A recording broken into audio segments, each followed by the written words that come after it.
What is up, guys? It is the sports nerd Bradley Walker, and welcome to the Walker Report, part of In the Zone Sports Talk Radio, part of NGSC Sports, guys. Remember the website. It's ngscsports.com for all your current sports content. We are sponsored by creatingzenspaces.com, the local choice in St. Petersburg, Florida for house cleaning, organization, decluttering, and pet sitting. It's about finding the peace within you and adding comfort to your life. Remember, guys, Zen Spaces begins with you. Be kind to yourself and one another. We are also sponsored by Garrett's Carrots. Illuminate your inner self, shatter the trendy norms, and open up your world to a newfound level of confidence and admiration. Garrett's Carrots, designer jewelry and luxury accessories. Welcome in, guys.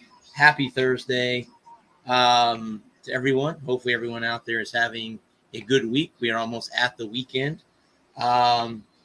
I think last week on here, I said that I was not going to be covering the Florida USF game from Gainesville. Well, ladies and gentlemen, that has changed. Yours truly will be going to Gainesville on Saturday. Thanks to my editor for helping me with the accommodations, but I will be traveling to Gainesville as a USF writer for NGSC Sports this Saturday. Kickoff is at 7:30 p.m. I don't believe I have field access.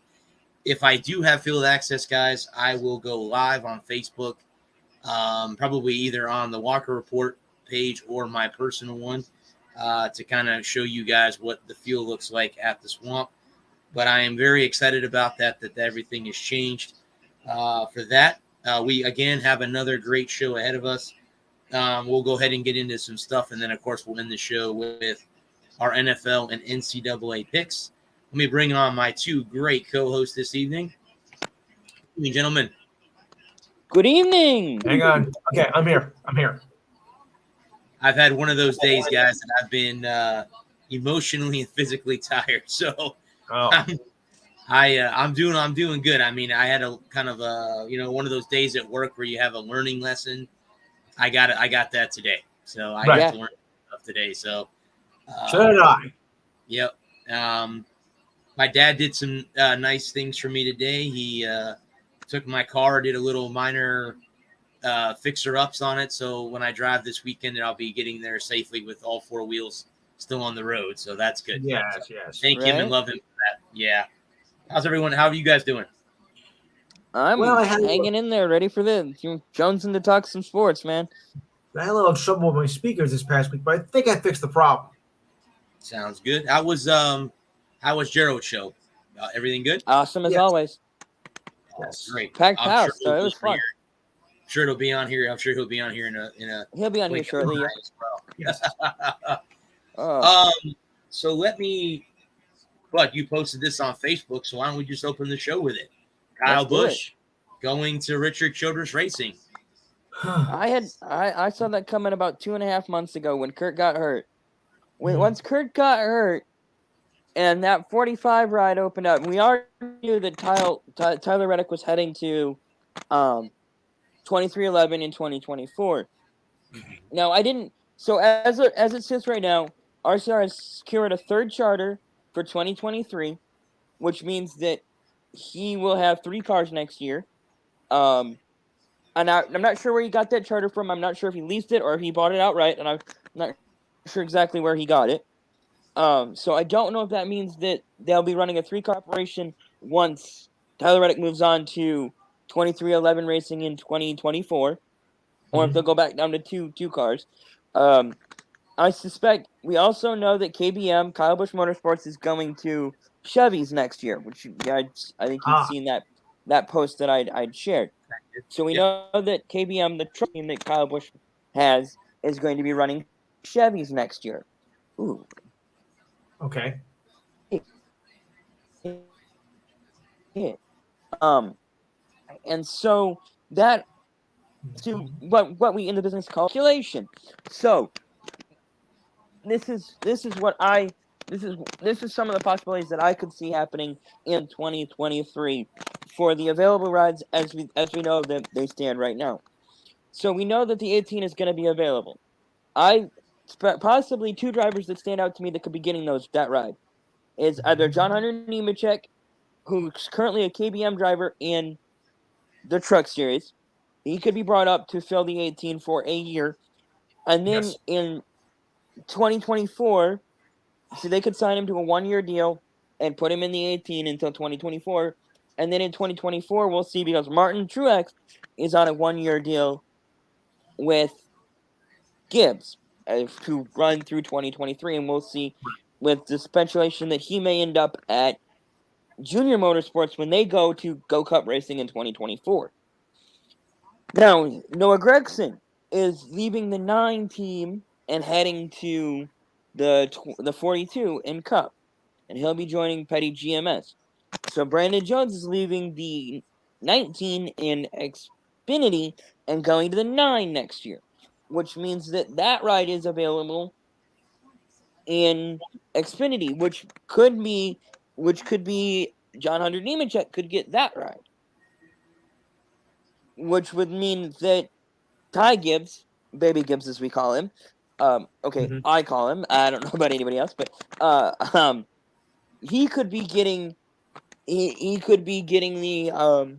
18 next year, which may be rebranded as the 54. That's really the big news in out of all of that. That's where we sit right now, the knowns, the unknowns, and the known knowns, and the unknown unknowns.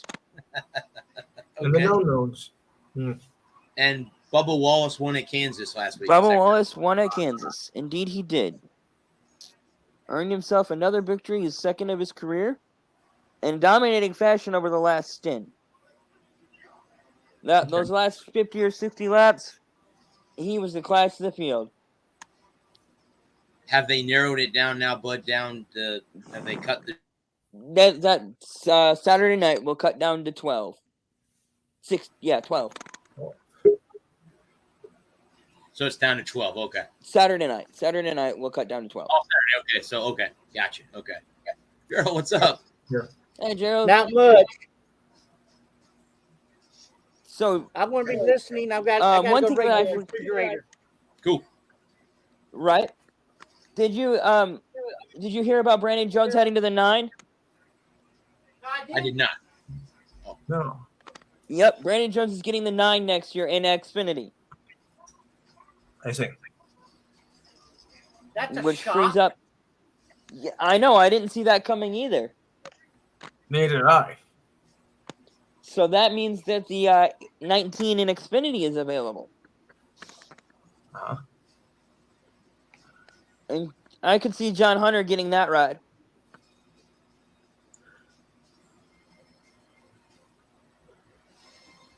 So where are they racing this week coming up? Bristol, Bristol. the last great Coliseum. Bristol's the short track, right? That's Yep. the small one. Yeah. Uh-huh. God, I got blown out in every single game this week. Well, if you guys have Amazon Prime, the game is coming on. I kept my Amazon Prime membership, so I'm able to watch Oh, you have one? I do, yeah. I got a Fire Stick. I've had a Fire Stick for about a month now. So I gotta get myself one of these. Yep, I got it on right now. only got $25, Lou. They're only Yeah. like sticks, only like $25 on Yeah, Amazon. but you can't buy it though anywhere, right? You have to order it from somewhere. You just buy it off Amazon Marketplace. Just go on Amazon, they'll mail it to you. Yeah. Yeah, I know somebody who has it, so I'm gonna check with them. Yeah, there you go. Yeah. I mean, there's a lot of free movie channels and all kinds of stuff out there that's free that you don't have to pay for. So Thank goodness. there's stuff to pay for, but there's a lot of free stuff too that comes with Right. it. So As long as I can get my other stations too, I'm okay. yeah. Yeah, because I heard there's some stuff you can't get. You know, like Yeah, they're like with every streaming service, there's limitations to, what you. I mean, I have a stick and I have cable, so when I don't watch the Fire Stick, I'm watching cable TV. So yeah, so Right. I have YouTube TV, and I really like that. I think it's great. That's what I. Yeah, that's what I. It's We had a lot I of- like it. a lot of fun on Saturday. I loved hanging out with Adam for the first half of the Right. ball game. Yeah, I'm sorry I couldn't finish the game. I was just exhausted. No big deal, but I was going to the game that night anyway. It gave me a chance to kind of rest and get ready. And I got to get up and drive 2.5 hours this week to go to the game this week. So well, at least you got a place to crash when it's all done. Yeah, it's Right. a Motel 6, but I'm not. I don't have to sleep at the Ritz. I'm only going to be there to sleep. So Yeah, get in. yep. Hey, they'll leave the light on for you. Yeah, I'm gonna check in and check in at like 3:30. Go to the game around 5 and come back. Get my article in and probably hit the sack, go to sleep, and get up and drive home and on Sunday and watch NFL football. So At least, what was I was gonna say? Say something. At least you don't have to. At least you don't have to worry about traffic. No, see, that's going to be the good thing. How far is it from the stadium? 10 minutes. The hotel's 10 Hell, minutes from the stadium. So I I just can leave leave at 5 o'clock. I've got a parking pass, so I don't have to pay for parking. Right on. So I just gotta, go in, opposing colors. That should be interesting. I'm sure I'm gonna get harassed by numerous people, but I'm right. prepared. At least for you're in that. the. At least you'll be in the press box. You don't have to Yeah. worry about that too much. Yeah. Yep. Don't leave the confines of the press box until after the game is over. No. Go to the press conference downstairs. Go to all the press conferences, and then leave when the stadium is all cleared out. Yeah. Yeah, there's gonna be some rowdy. There's gonna be some rowdy Gator fans in the swamp on Saturday. They'll want blood after last Saturday. Yeah, they're out for blood after the loss to Kentucky. We'll get into that at the end of the show, as we usually do. Yeah. It looks like that Max Verstappen is going to win the F1 World Cup. Is that correct? Yeah, looks like Max Verstappen is going to win the title. I think he can lock it up this weekend. Yeah, it says he can wrap up the title in Singapore. Is that where they're racing on Sunday? Yeah. Okay. Yeah. Okay.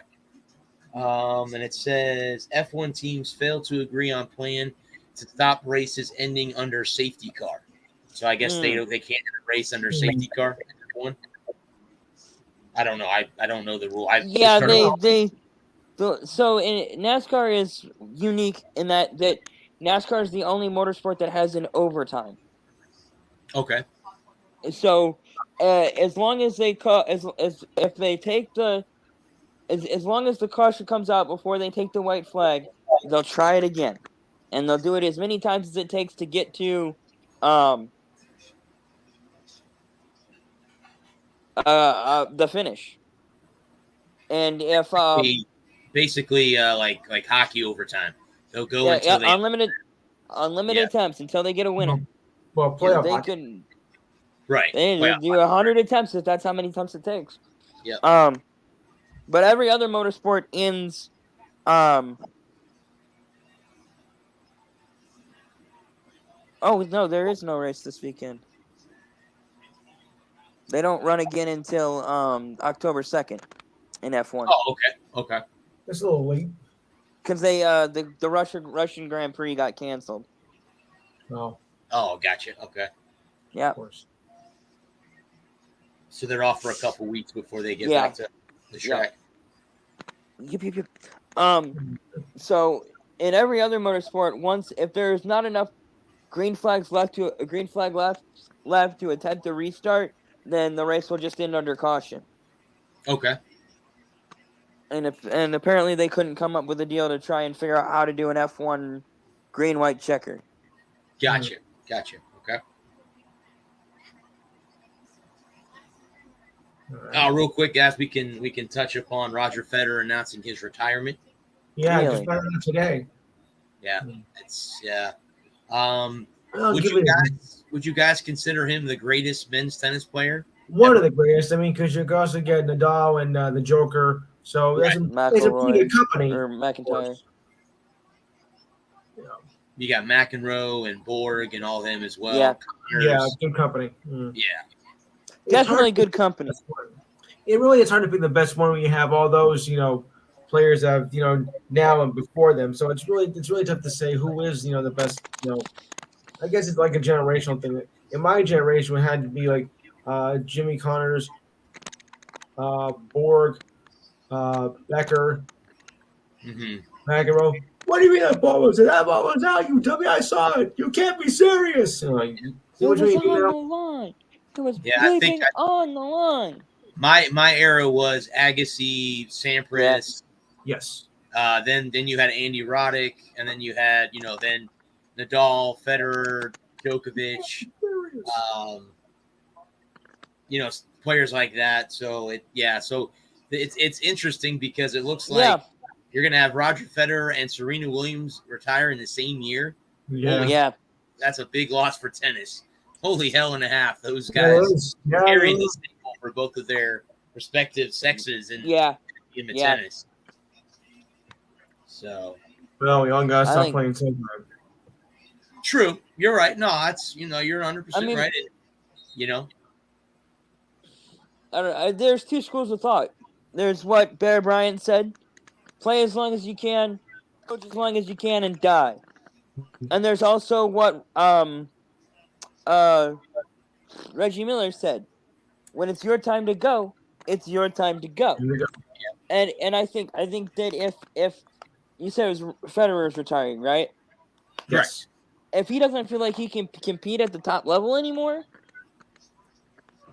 it's not like he's made his money. He's done everything there is to do in tennis. Mm-hmm. So if he's happy, if he's content, then I don't fault him for wanting to get out. Well, he's what, 40-ish? 41. 41. Okay. Yeah. That's still fairly young. He's got plenty of time Well, to spend his money and live his life and. Well, I want to say too. I want to say he's got daughters, if I'm not mistaken. So I'm sure I think so. I think he's got at least a couple of kids, right? Time with his wife and his kid. And then he's still fairly young. Yeah. Not by 10 and so years. he can go get a couple of knee surgeries, get his elbows fixed up, get his back right, and maybe he'll be more machine than man. But Right. And I think there's a lot of guys like Drago Tennis. No. Well, you think about I think about guys like Bill Cowher and Brian Billick. Guys that got out and they went on to do TV stuff. And when Bill Cowher first came to TV, the speculation was, well, he ain't going to be in TV that long, maybe a year or two, and he'll go back to coaching. And he was like, no, I love TV. TV's great. I get to spend the off season at home. I go home when I'm done with NFL on CBS. I get to go home. I'm done. I'm happy. I get to be around the game I love, but I'm not the one that's getting. I get to rip people. I'm not the one that gets ripped anymore. Mm-hmm. Right. Yep. And so I could see Federer making a move to TV. Could be. I mean, and correct me if I'm wrong. Can't he speak like 3 or 4 different languages too?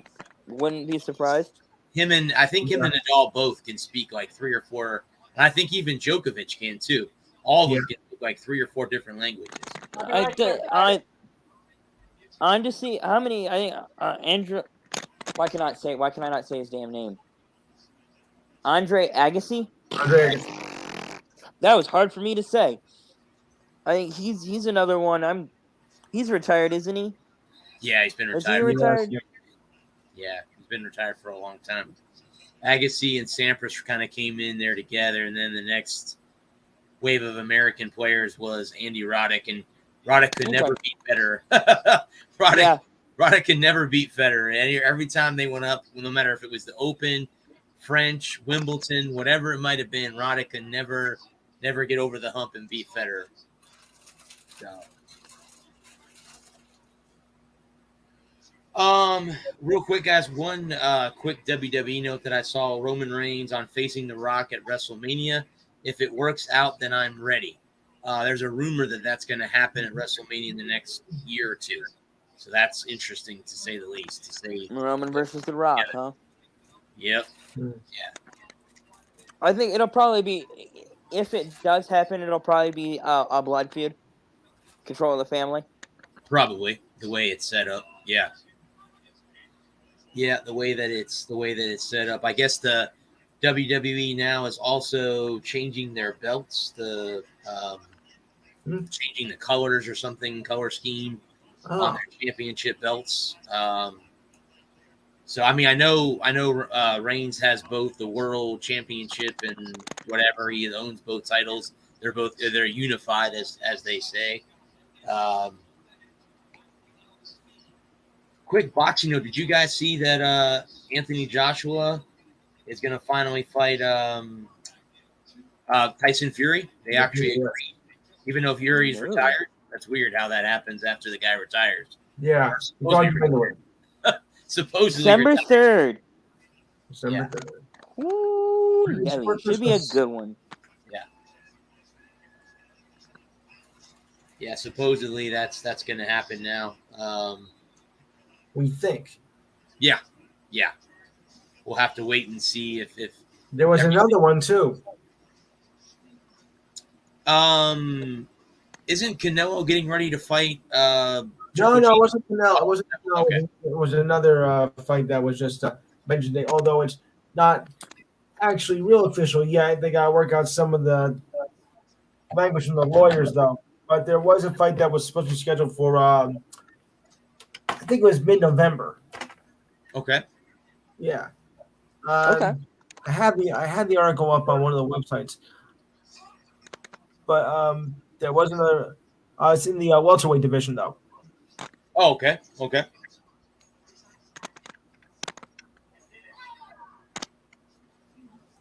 Let me see if I can still find it. Because I know a few people are, real boxing fans still. I love boxing. I love boxing. I did not mean it to sound insulting when I say real boxing. Oh no, I didn't. I took no offense. Yeah, but somebody like, what do you mean real boxing? Yeah. Well, I mean, that's my whole complaint about the Paul brothers is until someone beats them, then they have nowhere to say anything against them. They're doing what they're doing. They're training like everyone else does. They're beating people. Until someone knocks them on their asses, they're going to continue to do it.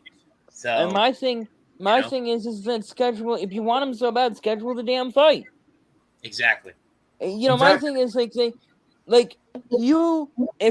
you want them, if you so badly want them, right? You want that fight. You say you got to go out there and you got to make that fight. You got to go out publicly and challenge them to a fight. And then if they don't take that fight, then it's on them. Right.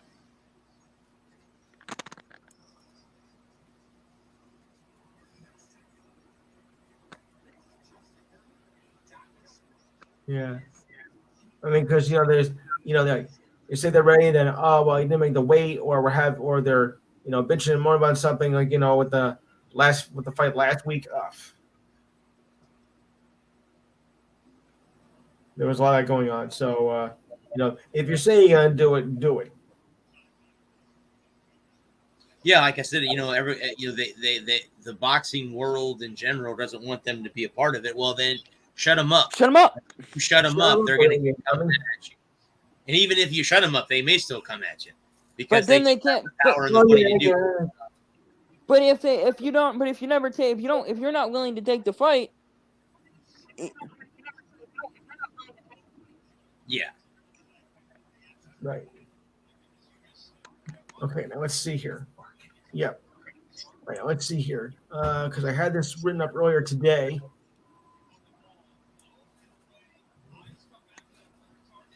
Just take a few seconds to warm up. Yeah, Crawford and Spence Jr. to fight on November 19th. Okay. Okay, that should be a good one, too, Lou. That should be a good one. It better be. What you said? No, November? Is that what you said? What, the week before Thanksgiving? Yes. I think? Week before Thanksgiving. Okay. That might be one. That might be one that I go. I didn't say November. What year? B-dubs and watch it on paper. That's kind of what I was thinking. Yeah. I didn't say it what year. You said November 19th. I didn't say it what year. Oh, what year? Okay. Yeah, if we didn't say November this year, we just said November 19th. So we don't see the of 2029, 2037. You know, they didn't say exactly what year. Yeah, right. Just at the date. Probably this year. I think it'd be safe. I think it'd be a safe bet to say this year, but you know, Yeah, they never say the year, so we can only assume it's this year.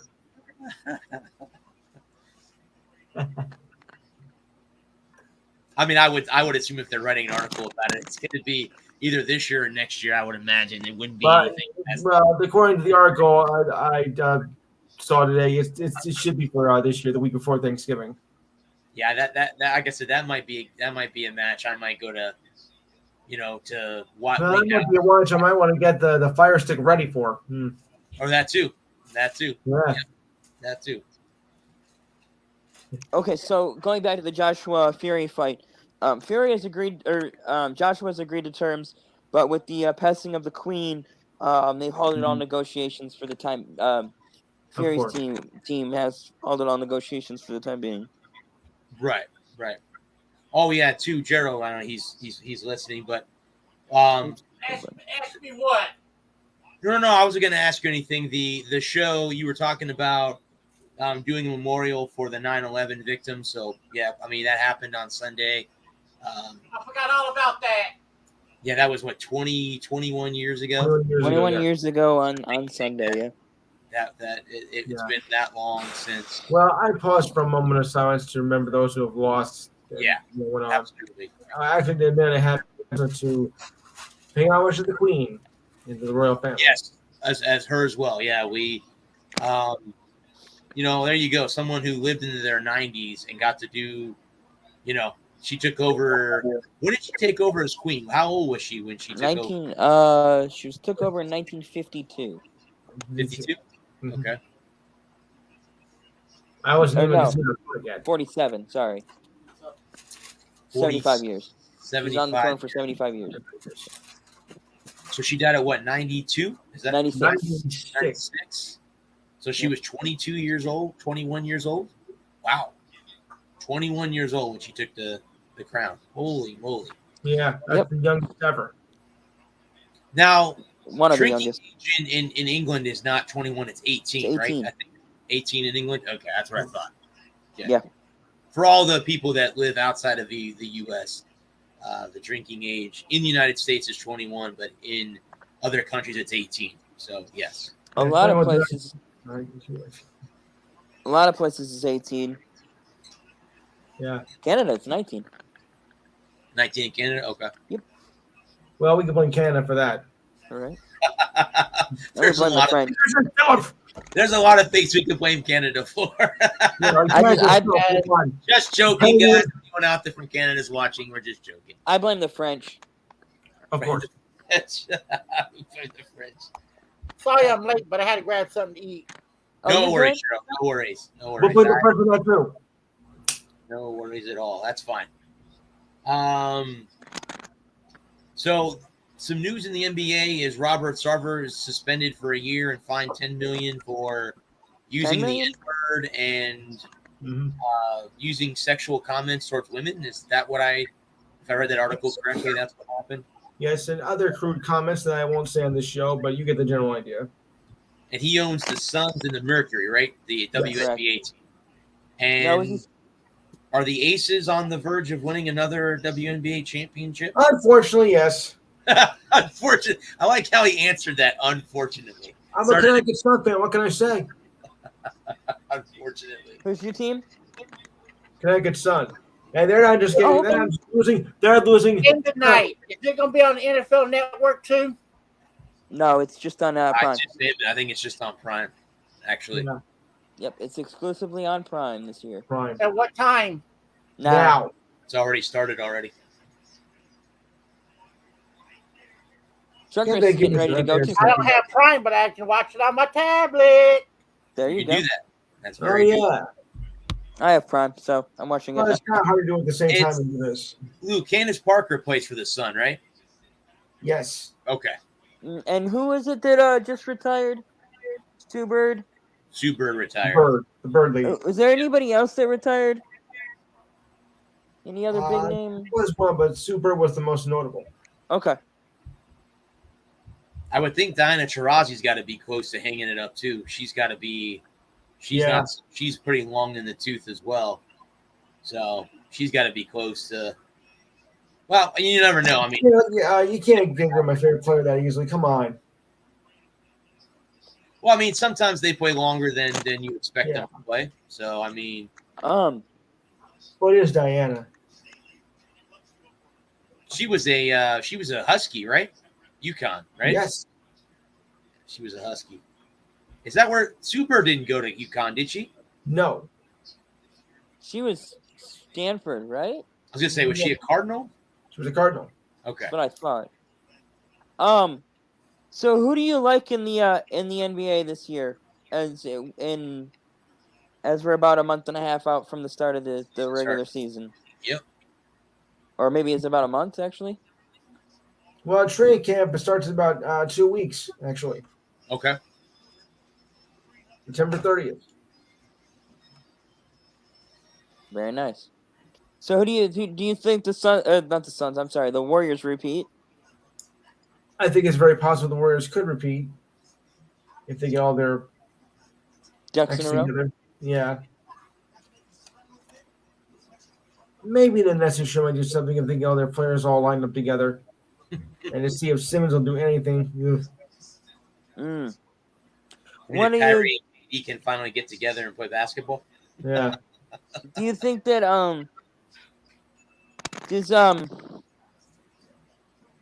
if I could speak English it would help. Have the Nets or not Nets, I mean Knicks. Have they done enough to make a playoff push? If you're doing in charge, they won't do anything. They had a chance to get Donovan Mitchell and missed out, and he went to Cleveland. Exactly. And he wanted to play for the Knicks. He even came out and said, "I want to go to New York." Right. And the Knicks didn't want to part ways with certain players, and Cleveland's like, "Yep, we'll part ways with these players and picks, and come to Cleveland and play for the Cavaliers." So. Yeah, but as long as you get James Dolan as the owner, Ugh. I don't think win a championship. I mean, because he's really ruined that team. He's really ruined all of New York. Yeah, I agree with that. Yeah. I agree with that. Yeah. What a moron. Yep. Does he just own the Knicks, or does he own somebody else too? He owns all the Garden. Oh, okay. Okay. So He owns MSG. do you own the Rangers? Yes. Yeah, he does own the Rangers. Yep. Morons. Well, is it him that is the moron, or the guy, or the people that own the Sabres and the Bills more of a moron? No, they no. got to both be up there. And No one's a bigger moron than Dolan. okay.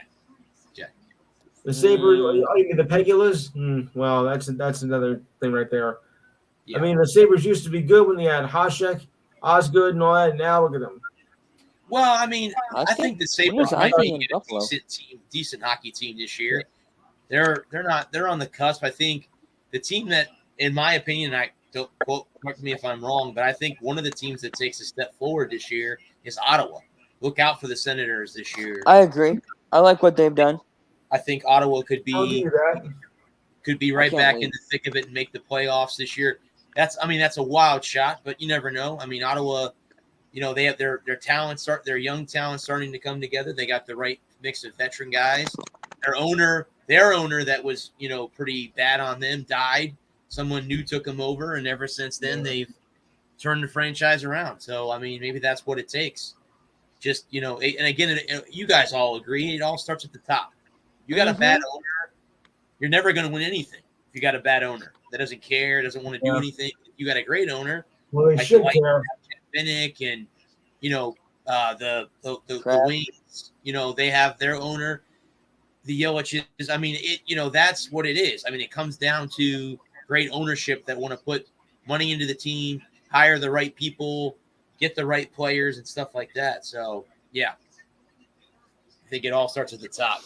I agree. I think it really does start at the top, and it works its way down. Well, correct me if I'm wrong. It's the same way in NASCAR, right? If you have a good owner, good crew chief, and then it works its way down to the drivers, right? Yeah. Right. Well, for the most part, I think great teams can overcome bad ownership. I agree. I agree. But I think that what makes ownership bad is when they refuse to let the people do what they've been hired to do. Hmm. You know what I mean? Is if they refuse to get out of the way and let it's what was it? I think it was Urinating Tree was Oh talking yeah, the about Bill that. urinating tree. Was talking about the Bills letting the Bills, they got out of the way. Right. Ownership got out of the way. They started winning games, but then they still fool around with the Sabres and don't know why that franchise is so bad. Mm-hmm. Ugh. Yeah. That team was a joke.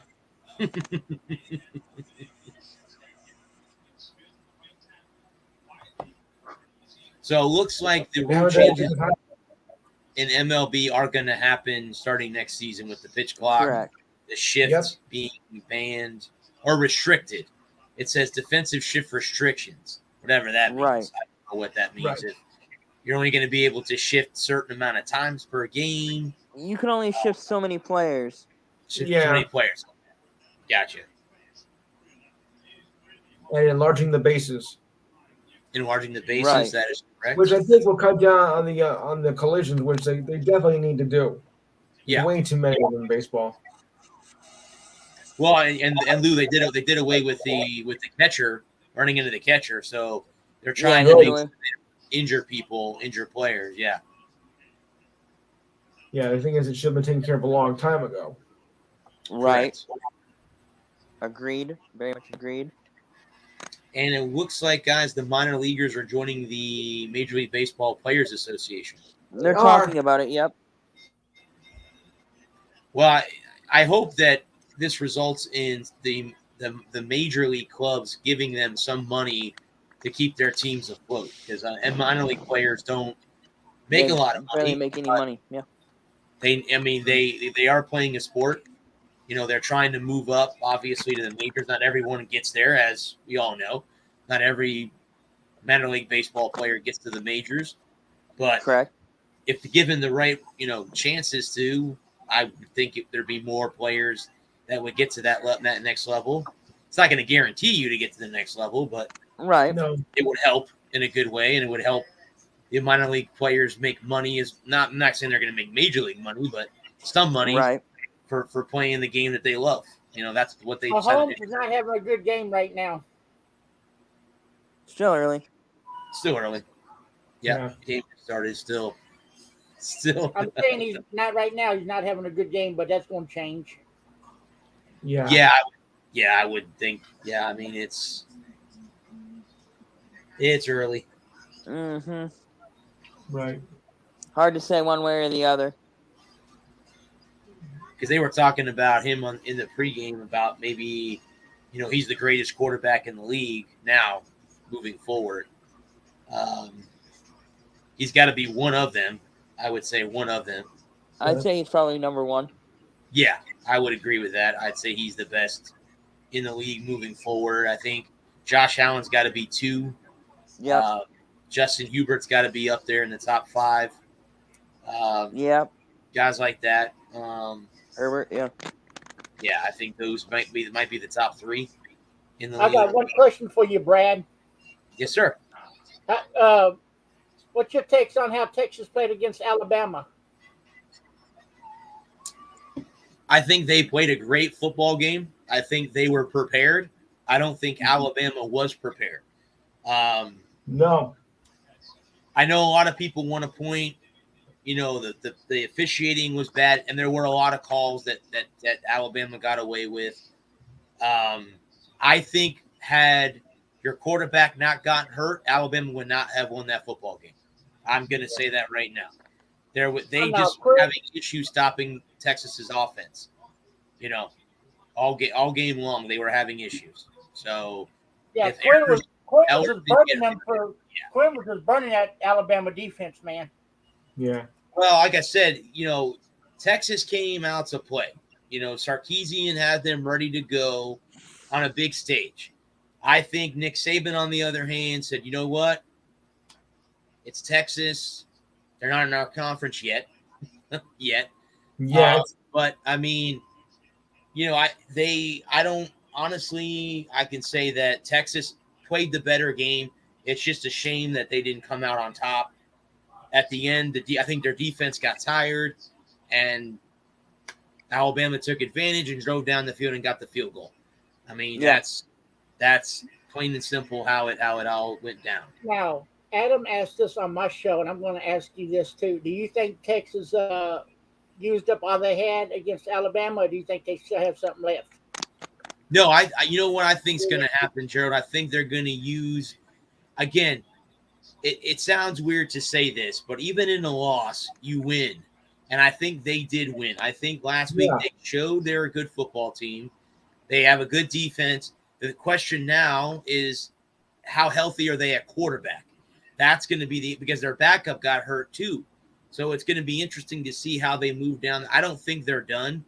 I think they have a lot more wins in them. You know what? I said earlier in the season they couldn't beat Oklahoma or Oklahoma State. If they play like they did against Alabama, it's going to be they shouldn't have an issue be winning either one of those football games. So that's how I see it. So we'll see how it breaks down the rest of the season. But no, I don't think they used it all up against Just like that. no. Just like that safety that didn't get called in an end zone. That should have been a safety. Yeah, that was one of the. What did they call roughing the passer or something in that? Yeah, they called rougher passer on that. Nullified and nullified. Yeah. Wiped out the safety. The safety. Now, I think again, like I said on Gerald's show, is that they left so many. They kicked 4 field goals, and they left. If you figure if they 8 points on the field at least. If you convert those 2 field goals into touchdowns, you win the game. No excuse. Take the game out of the ref's hands. No excuse. Take the game out of. Don't ever let a referee influence the game. Right. Yeah. Did they get screwed? They got hosed on a couple of bad calls, couple of missed calls. But Alabama had 11 penalties for over 100 yards. I agree with what Bradley just said, though. If Quinn didn't go down, we would have beat Alabama. Yes. I agree. And you know what? The bad news is he got hurt on a play that really he was in the wrong place at the wrong time. Went up in the air and landed awkwardly on his non-throwing shoulder. It just happened to be he went back and bam. Down he went. Yep. Down he went. Yeah, but that Bama defensive player could have stopped. Could have went a different direction on. Could have, or you can look at it as flagged for it. So football play, yeah, he got flagged for it. My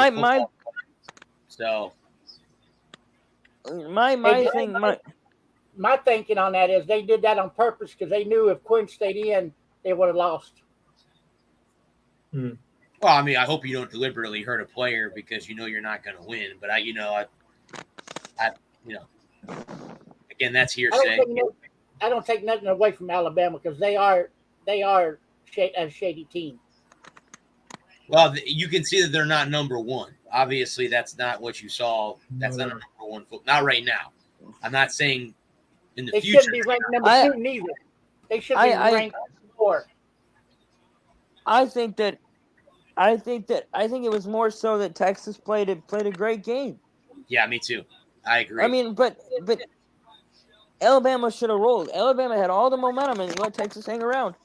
Yep. Yeah, he did. And I think Texas missed their opportunities. They kicked 4 field goals, and they didn't score touchdowns. You can't kick field goals and beat Alabama. Nope. Nothing too was the penalties surprised me. Texas only got flagged 5 times the whole game, and Alabama got flagged like 12 or 13 times. Yeah.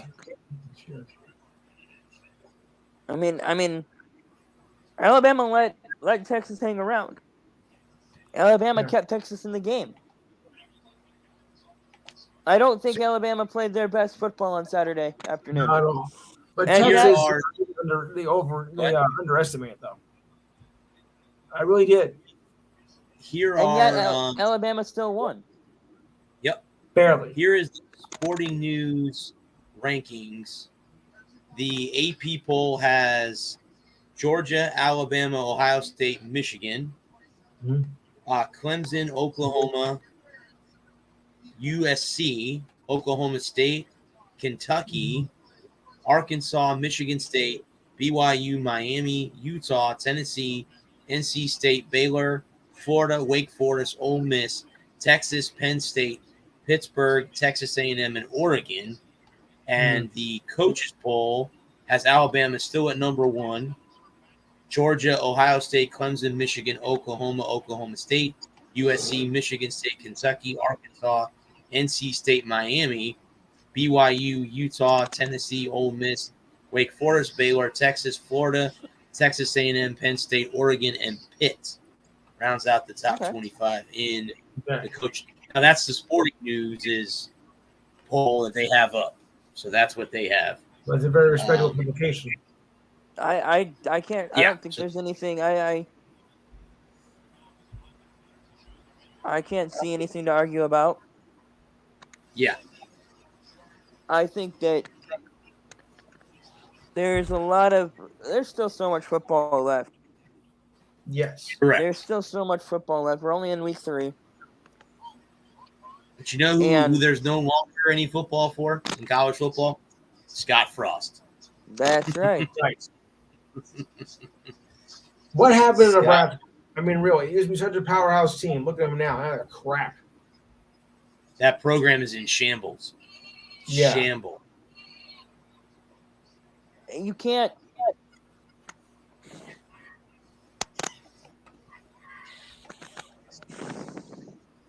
In my opinion, they should have stayed in the Big 12 Agree. instead of making Oh, the yeah. Big 10.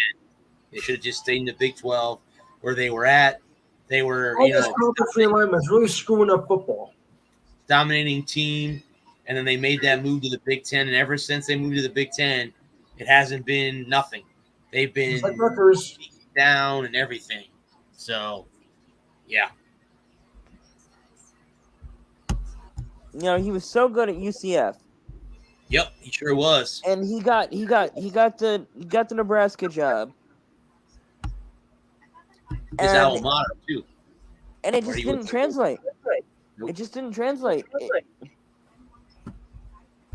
When No, the it big time college football, and I wonder about, I think about Luke Fickell there in Cincinnati, and I wonder, is he the next one to fizzle out?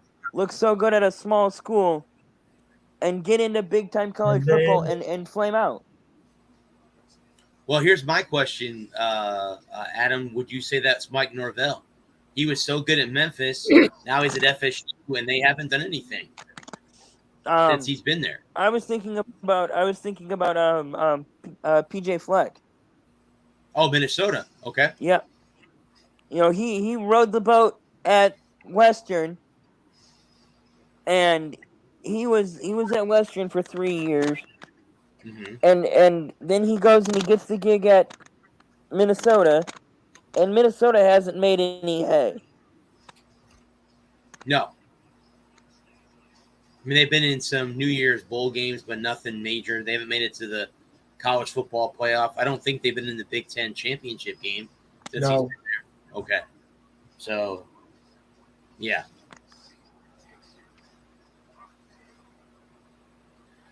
All right, so we can Here's a- roll down. Yeah, they made the conference title game in 2019. Oh, okay. Before the pandemic. He's- Okay. Yeah, he's okay.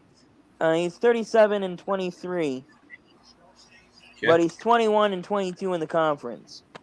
Yeah. Not good. He's got 3 bowl wins. I mean, he's not terrible, but you're not Jeff Scott bad, or Scott Frost. Yeah. Could be Jeff Scott. So again, we talked about the Alabama game in Texas. Final score there was 20-19. Georgia beat Sanford 33-0. Ohio State blew out Arkansas State 45-12. Michigan blew out Hawaii 56-10. Clemson beat Furman 35-12. Appalachian State upset Texas A&M 17-14. Oklahoma beat Kent State 33-3. Marshall upset Notre Dame 26-21. BYU beat Baylor 26-20. That one. USC beat Stanford 41-28. Oklahoma State beat Arizona State 34-17. Kentucky beat Florida 26-16. Utah beat Southern Utah 73-7. Michigan State beat Akron 52-0. Miami beat Southern Miss 30-7. Arkansas beat South Carolina 44-30. Tennessee beat Pitt 34-27 in overtime. NC State won 55-3. Wisconsin lost to Washington State 17-14. Ole Miss won 59-3. Wake Forest won 45-25 over Vanderbilt. And Texas Tech beat Houston 33-30. So let's take a look at this No week. problem.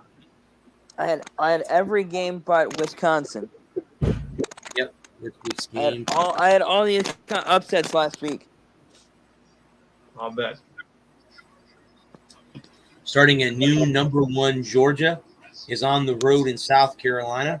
The Bulldogs are a 24.5-point favorite with the over-under being 55. The Bulldogs, the points in the over. I agree. Bulldogs all the way. All the way. Georgia. Okay. The next game up, the Yukon Huskies are on the road in Ann Arbor to play the Wolverines. Michigan is a 47.5 favorite with the over-under being 60. Only 47.5? Should be higher than that. Michigan, the points in the over. Michigan points to everything. Come on, Yep. UConn for crying out loud. They're not playing women's basketball, so Oklahoma is playing the Scott Frost-less Nebraska Cornhuskers. The Sooners are an 11-point favorite with the over-under being 66. Oklahoma. Sooners. Oklahoma, the points in the over, baby. Okay. The next game up is the number 9 Kentucky Wildcats at home against Youngstown State. I don't have a line or over-under. I take the Wildcats anyway. Even if Kentucky, I did. the points in the over. The Texas State is on the road against Baylor. The Bears are a 30-point favorite with the over-under being 53. Texas. Oh Baylor. yeah. The Baylor, the points in the over. Okay. The next game has 2 top 25 teams. BYU is on the road in Eugene to play the Ducks. The Ducks are a 3.5-point favorite with the over-under being 58.5. The Ducks and who? BYU. Ooh. I'm taking the Cougars. Yeah, I like the Cougars. I'll I'm take going the to over-under. 58.5. In the under. In the under, I would say, I don't think they're going to score 59 points combined. I'm taking Oregon. Oregon? Okay. Okay. All right. The next is at 3:30 is Ole Miss on the road in Atlanta to play the Georgia Tech Yellow Jackets. Ole Miss is a 16.5-point favorite with the over-under being 63. Ole Miss, the points in the under.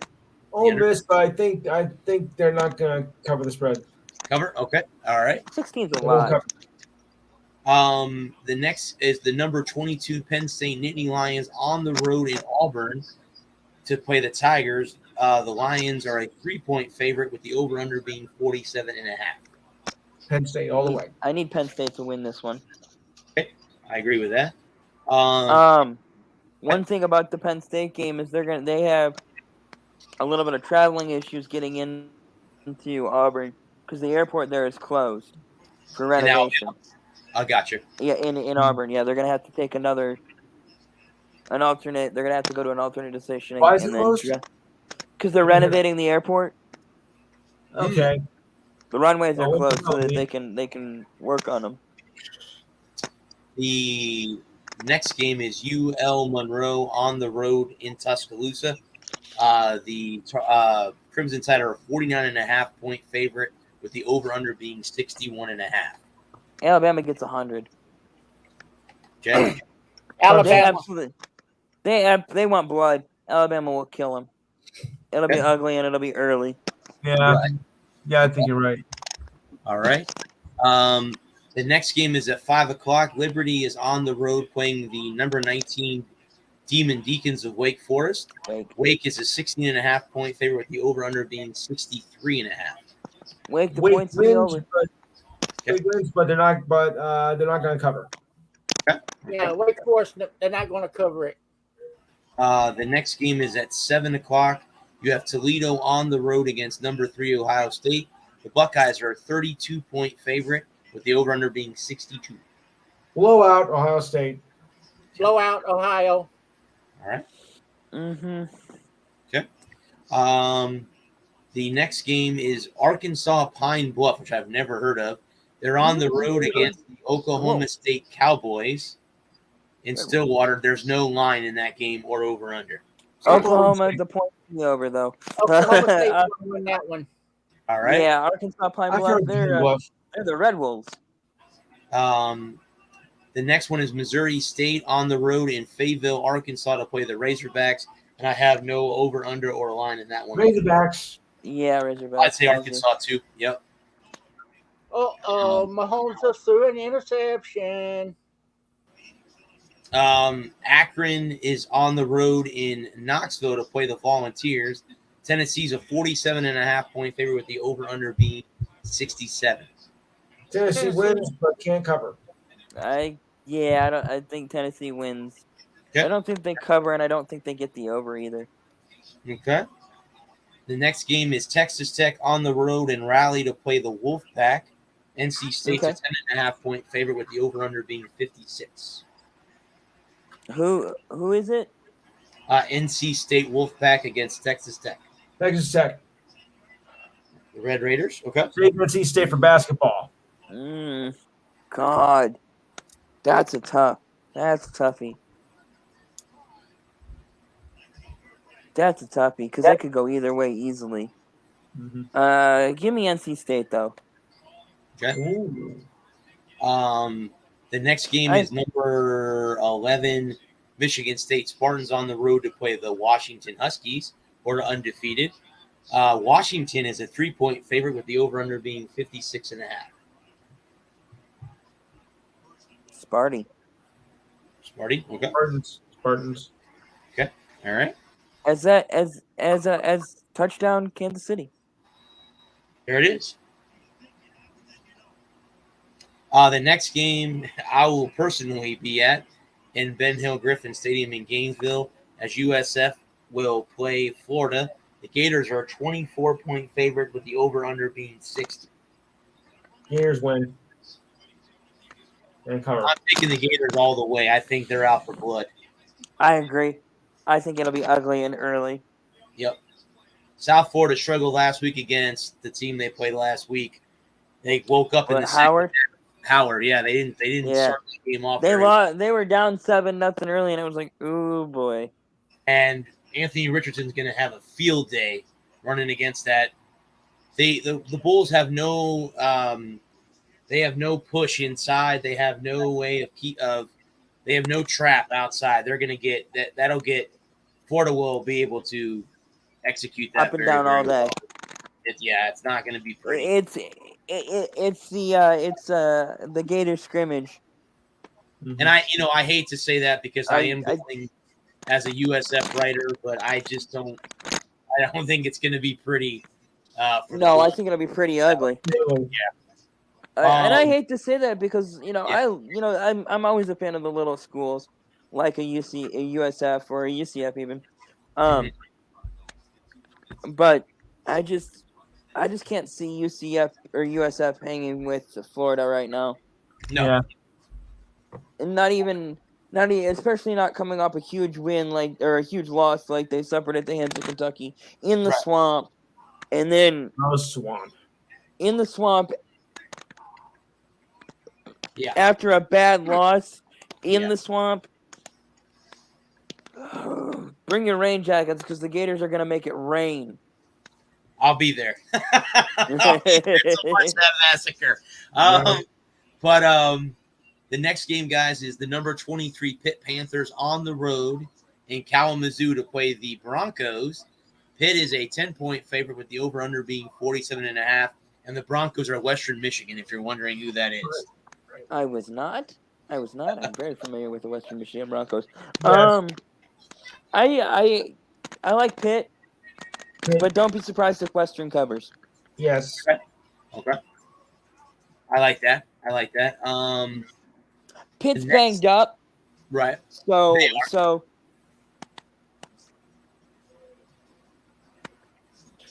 The next game is Louisiana Tech on the road in Clemson to play the Tigers. The Tigers are a 33-point favorite with the over-under being 54. who do they got? Who does Clemson got? Louisiana Tech. Louisiana Tech. I'd love to take Tech, but smart money is on the Tigers. Tigers. Clemson be playing with a heavy heart too this weekend because the one of the players lost their sister to a brain cancer this past. Yeah, that's motivation. I really think Clemson wins and wins big. Clemson going away. The next game is the UTSA Roadrunners on the road in Austin to play the Longhorns. Texas is a 12.5-point favorite with the over-under being 60.5. Don't sleep on UTSA, but Texas wins. I think UTSA can cover. Let's put it this way: if it was a Coyote, it'd beat a Roadrunner this week. So I'll have to go with on that one. This is the game that I think a lot of people are going to be paying a lot of attention to. 9:00 on ESPN. The number 13 Miami Hurricanes are on the road in College Station with the number 24 Aggies. Texas A&M is a 6-point favorite. The over/under being 44.5. I think it's just a game from Miami. I really honestly can say that. I think it's a statement game for both teams. Both teams need this one. Give me A&M, but Miami covers. Okay. I agree with you on that one, Adam. And the reason I say that is I look at what A&M did last week. Their offense has got to figure it out. They've got to get out of neutral. They have been stuck in neutral for 2 weeks now. Right. They cannot score. If they score 14 points, they will not beat Miami. Period. End of story. That Miami offense has the potential to run up and down the field on you. Yes. And I've watched a little bit of Miami football this year, not a lot, but I watched a couple series, and Miami. Bumpo! I think the Chiefs got it. I believe so. Okay. I think that so Miami. I think Miami is better suited for a track meet. If they start going up and down the field, watch out for Miami to upset A&M in College Station the second week in a row. I'm going to try to watch that game. I'm going to hook my phone up and game time kickoff for the Gator Bulls game 7:30. That's a 9:00 kickoff. So maybe at halftime I'll go ahead and cook my phone on and watch the Miami Texas A&M game at the same time. Kind of pay attention. So that should be over about what 7:35, 7:37. Something like that. Yeah. Yeah. It's going to be an interesting drive back to the hotel on Saturday night, but what you should do is you take a bag, right? You get a backpack. You have your Gator. You wear your Bulls gear in, right? And as soon as the game gets over, you take your Gator gear, your Bulls gear off, put your Gator gear on, and just walk out the stadium, all incognito like.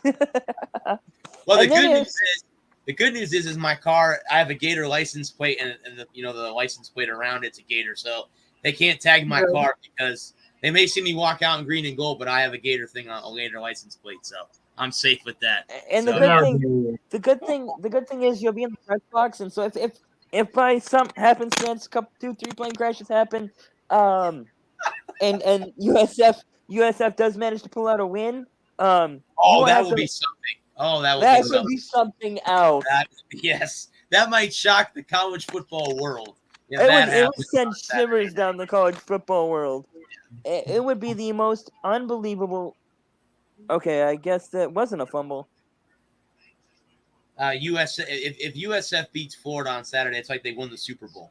It'd be the Super Bowl, the national championship, and probably the World Series all rolled into one.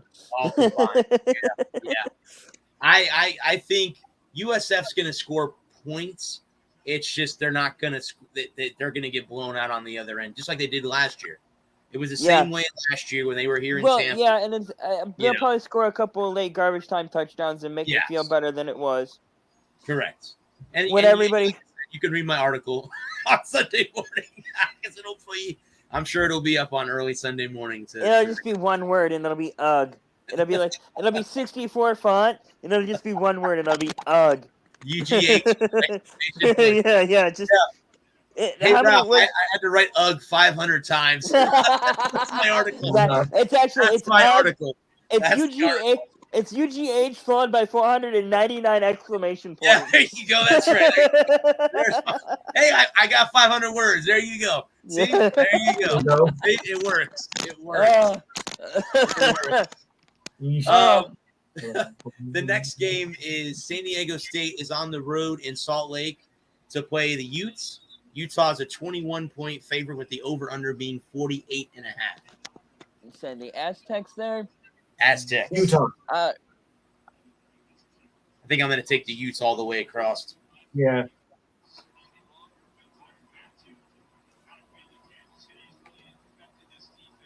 No, I cannot spell San Diego to save my life. San Diego. There we go. Brady Hoke's the head coach there. They're 1-1 on the season. I want to look at their. See, it would help if I typed it into Google, right? Okay, so they got thumped. I like Utah. According to IQ, it's going to be 69 degrees in Utah at 10 o'clock. Wow. Nice. Well, it's going to be 7 o'clock their time. I was just about to say it's a 7 o'clock kick. So. Yeah. No, I like. Don't be surprised if San Diego State covers. Okay. But I also Utah could just absolutely annihilate them. And the last game in the top 25, Fresno State is on the road in the Coliseum to play the Trojans. USC is 12-point favorite with the over-under being 73.5. Wow, that's a lot of points. That's too much. That's gettable, though. It's gettable. It's very gettable for USC. You think USC can score 60? 60 at Fresno State? 50. 50? USC wins. That's way too much. I mean, they're not going to cover. Way too much. Okay. I don't think they'll cover, but I think they'll get to 70. Okay. I'm at 70. That's a lot of points. Yeah. They scored 32 against Oregon State. And I think SC can get to 70 on their own. Well, that's what I mean. That's the whole thing. Can they Yeah, I definitely see the over in that one. Can they get to 70 points? Because that would be interesting to them to score 70 points. Fresno State's only, they score what? 10, 14, and that the over under would be covered if you take the over. I think I got to take the over. Okay. Because I can definitely see SC getting to 70. Yeah. So the National Football League went through week 1. And what a week it was. Yes. Yes, it was a very interesting week. So let's go back and take a look at the week 1 scores. We could talk about that. So week 1 started off on Thursday night last week as we saw the Bills pretty much take care of the Rams handily in that opener. How about the Saints and Falcons with the Falcons being up by a lot of points and then choking it away fast. So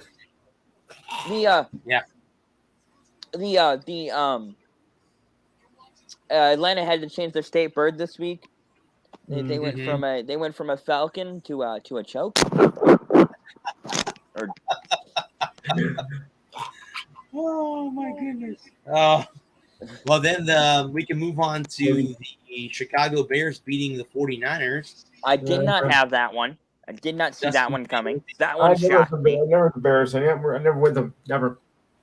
the slip and slide on Soldier Field as he slid into the end zone after they won. That was cool. Yeah. The Mud Bowl.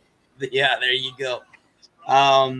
Pittsburgh beat Cincinnati in overtime. They were up big early on. Yeah. They let Cincinnati come back and almost win Cincinnati. See, Pittsburgh has no offense.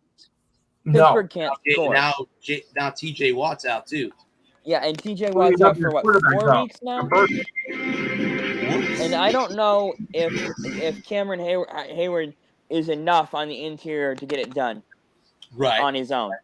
Because now you can slide over and double him, no problem. Right. And I think that I don't see this. I think Cincinnati. Again, it's week 1. Yep. I think they recover. We make way too much out of week 1 Yep. every year. I think they recover. I really don't see Cincinnati having any problems getting back to where they want to be. Right. And Pittsburgh is a killer in week 1.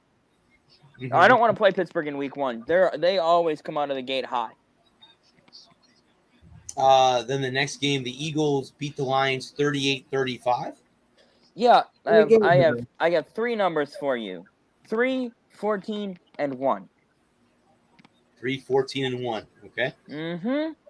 Okay. You all been drinking the Kool-Aid for the last 6 months, ever since the draft, and they're right there. They're ready, and yet they were getting blown. They were getting utterly thrashed. It was 31-14, and then they scored 3 touchdowns out of nowhere, and it was, where was this the rest of the game?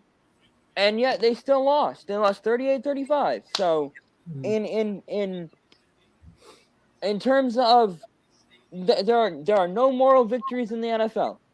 You either win or you lose, and you are what your record said you are. Yes. 3, 14, and 1. Next.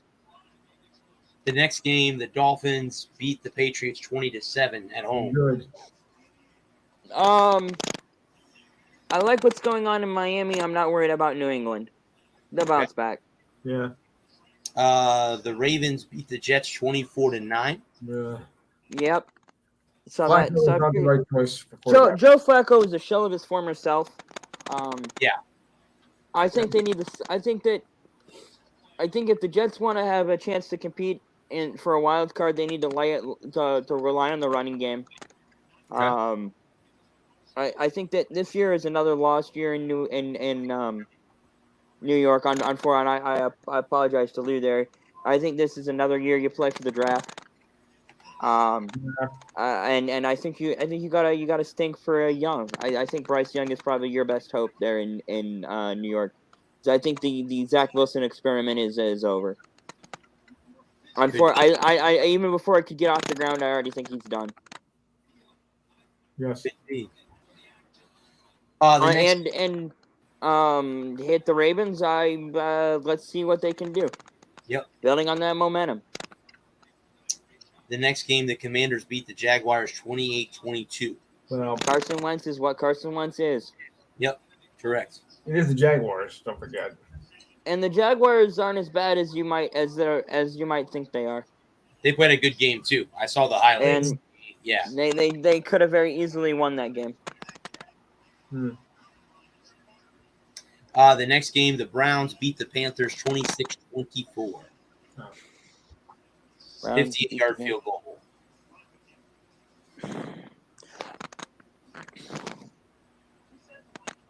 The Browns are 1-0 for the first time since 2004. Wow. When Jeff Garcia was their quarterback. Mm-hmm.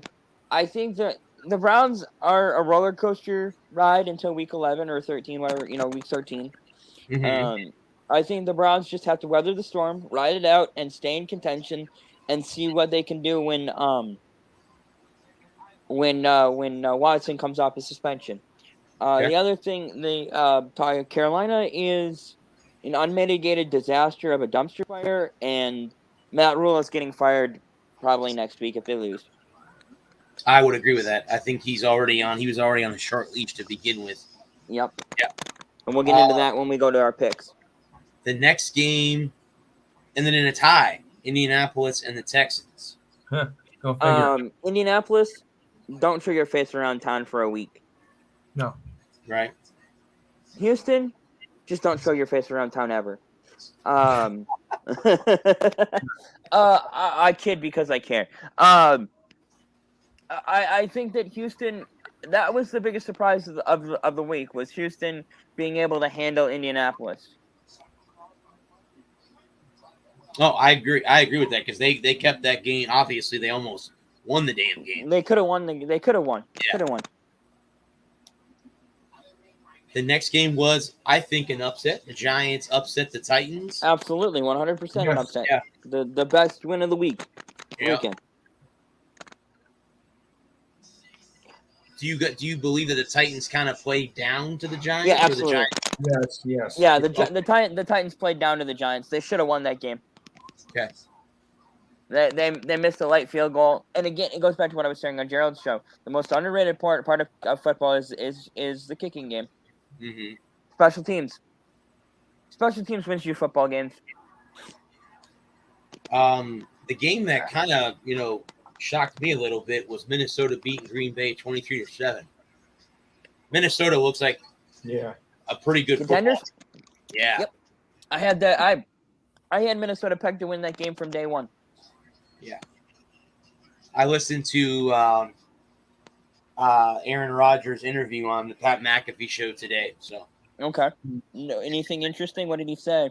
not really. I mean, he said that it takes some time for teams to get Congeal. together. He goes, he's not worried about it. I'm not worried about Green Bay either. I think it's going to take him some time to get used to his receivers. I had Green Bay missing the playoffs though, so Okay. we'll see. I mean, that could happen too. Very easily could happen. And it's not all on Aaron Rodgers. It's not all Right. on Aaron Rodgers because that defense gave up 23 points. I mean, Right. now granted the offense only managed 7, but you got to have both. Mhm.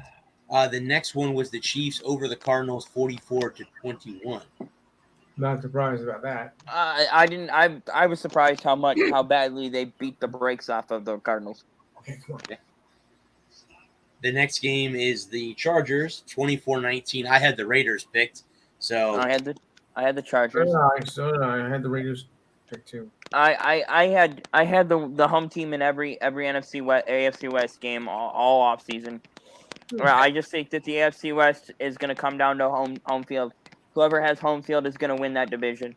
Whichever I think home field is going to be the most important thing in the AFC West this year.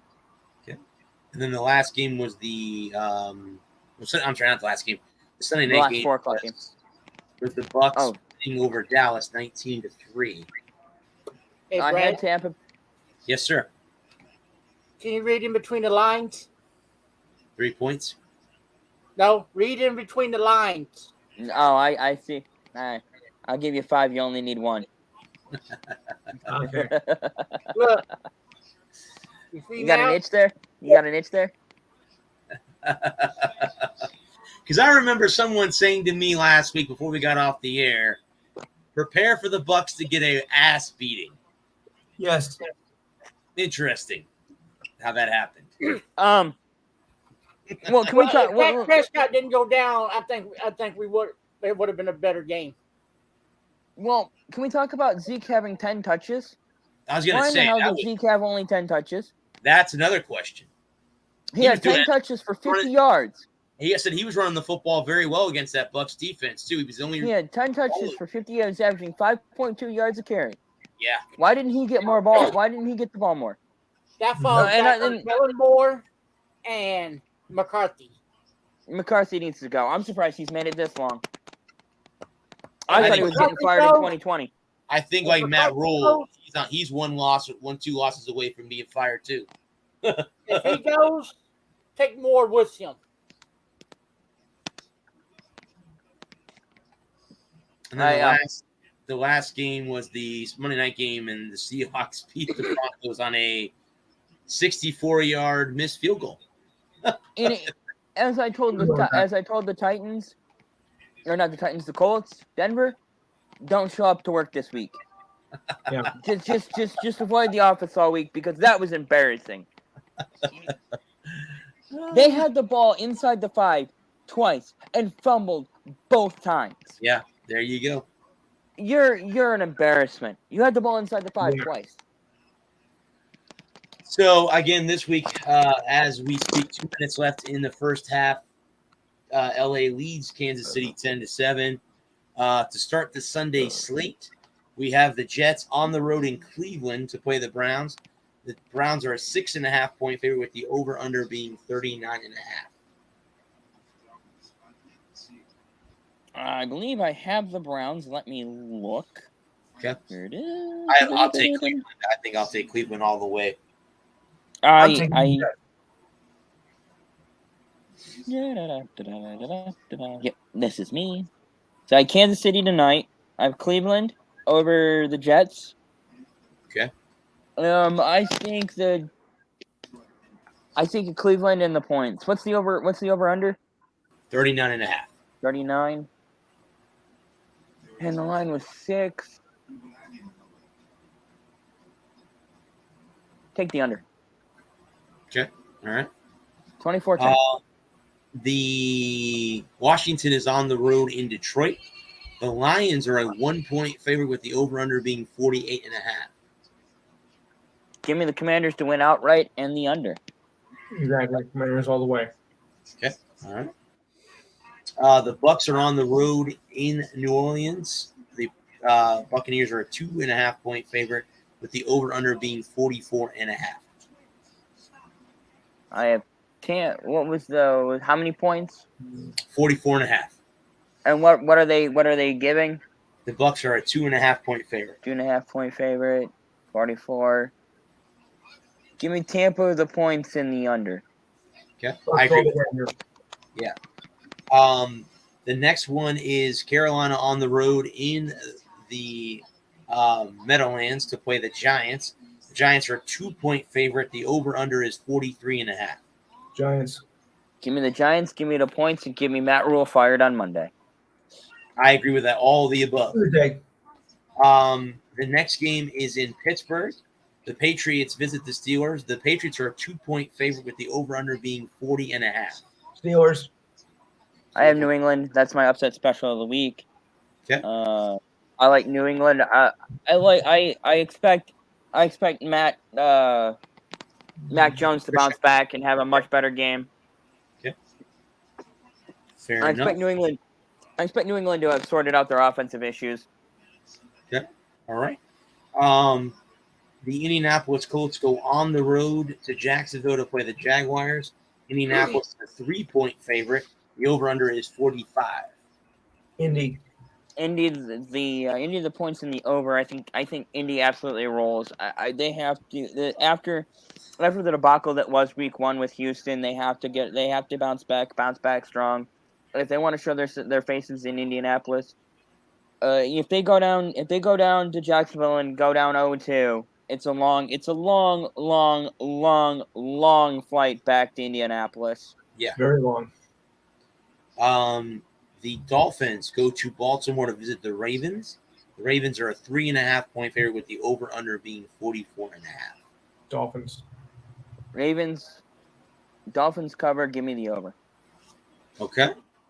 The choke artists known as the Atlanta Falcons are on the road in Los Angeles to play the Rams. The Rams are a 10 point favorite with the over/under being 46.5. Rams. I'm taking the Rams too. Yeah, unfortunately for Atlanta, they don't get an opportunity to choke because they're blown out early and often. Yes. Yeah. The next game that starts that's actually the second 4 o'clock game. Seattle is on the road in Santa Clara to play the 49ers. The Niners are an 8.5 point favorite with the over/under being 41. 49ers. I like the Niners. Okay. All right. I think San Francisco bounces back.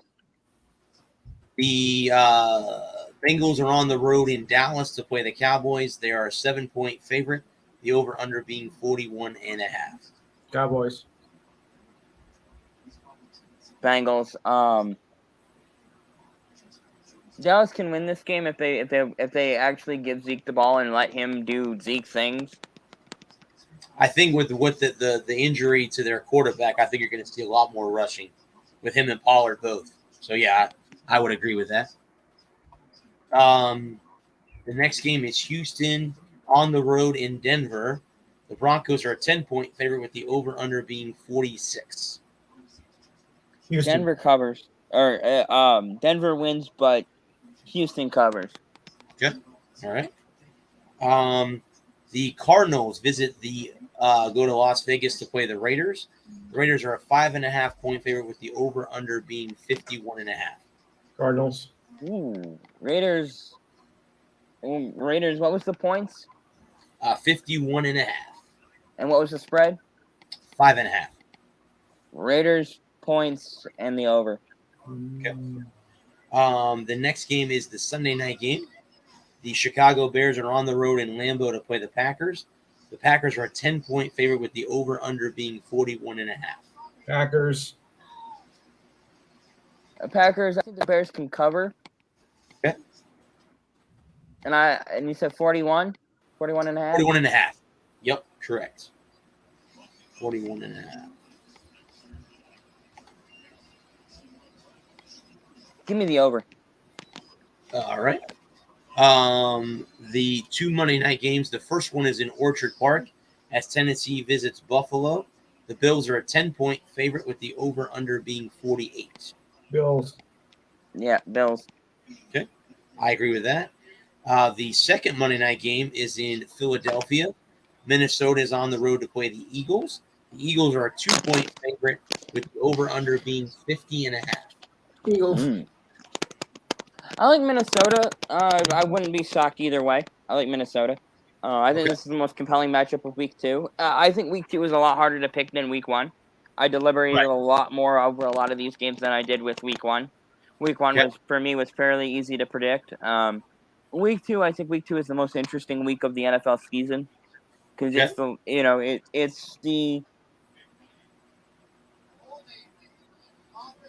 the start of the real regular season begins now. We've had a week. We've gotten our first round of injuries out of the way. We've gotten our first slate of games out of the way. We got a full second Sunday of full football. Everybody's into it. I think week 1 was surprising, as week 1s tend to be, because especially over the last 5 years, we've gone for fewer and fewer teams running full practices and having everyone play in the preseason. Correct. Okay. And if you look at something that I saw on dumb show.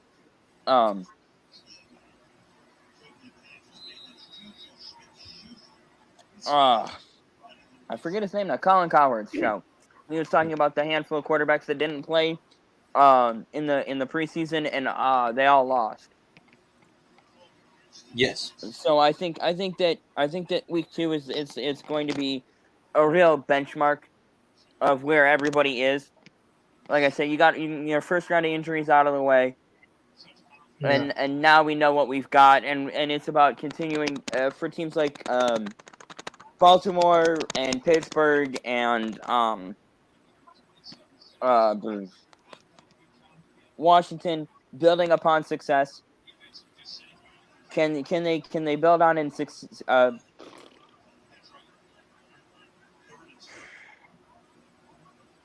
sustain is the word I was looking for.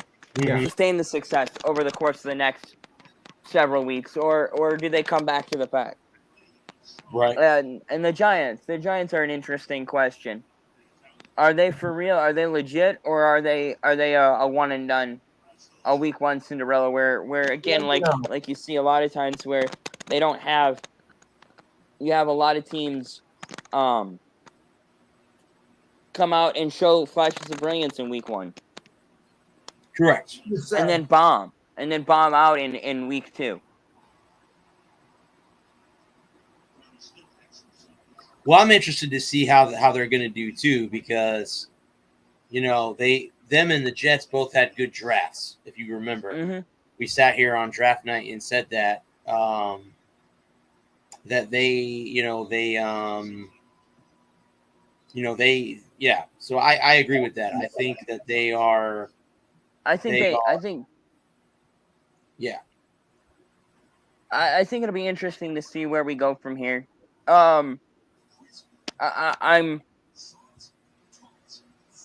again, talking about the Lions again. I think the Lions are, as they say, no moral victories in football, no moral victories in the NFL. They did that again. They did that last year against San Francisco. They were down big until the fourth quarter. King got back in the game and still lost.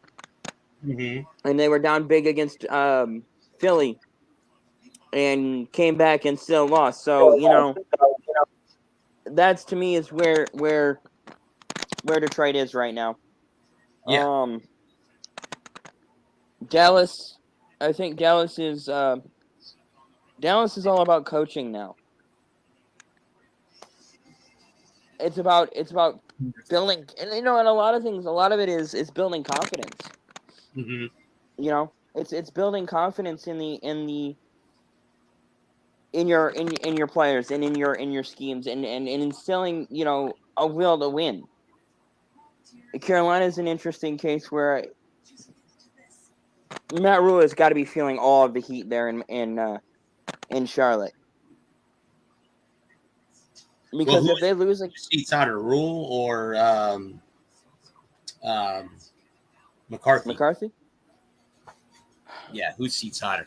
I think Matt Rule right now. Rule? Okay. I think McCarthy. McCarthy has the benefit of being Jerry Jones's puppet. Okay.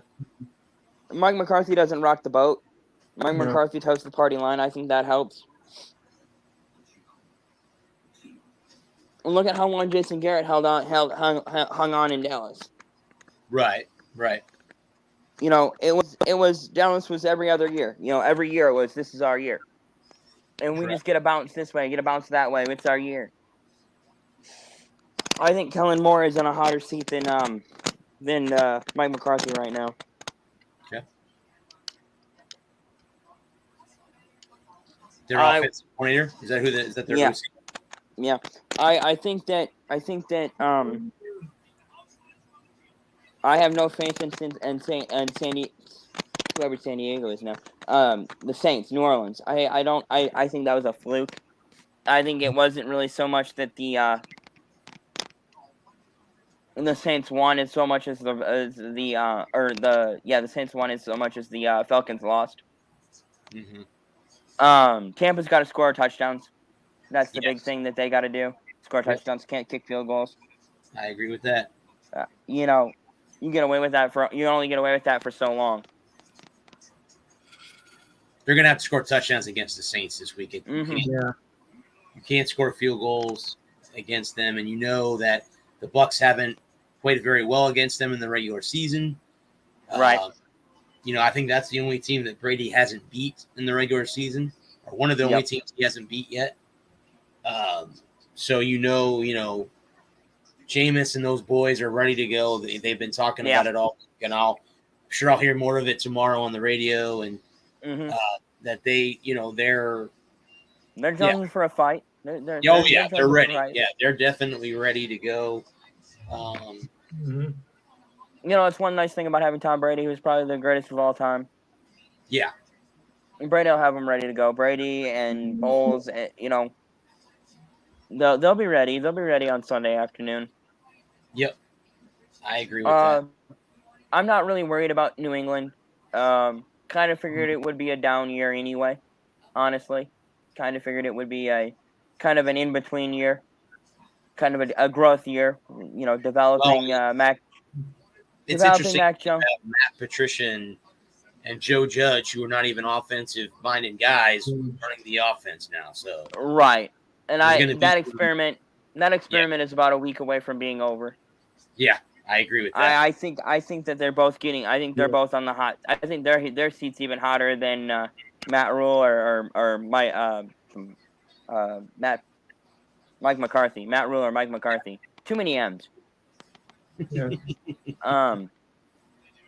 I think that experiment is this. If they don't perform this week, they're both done. I think Belichick will. Kraft won't wait. He won't hesitate to pull the trigger and get rid of them both. Yeah. And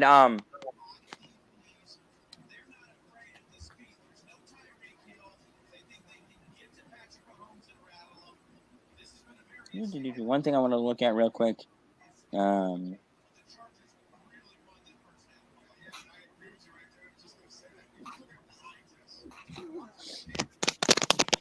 A name that might be floated out to take over that is Scott Frost.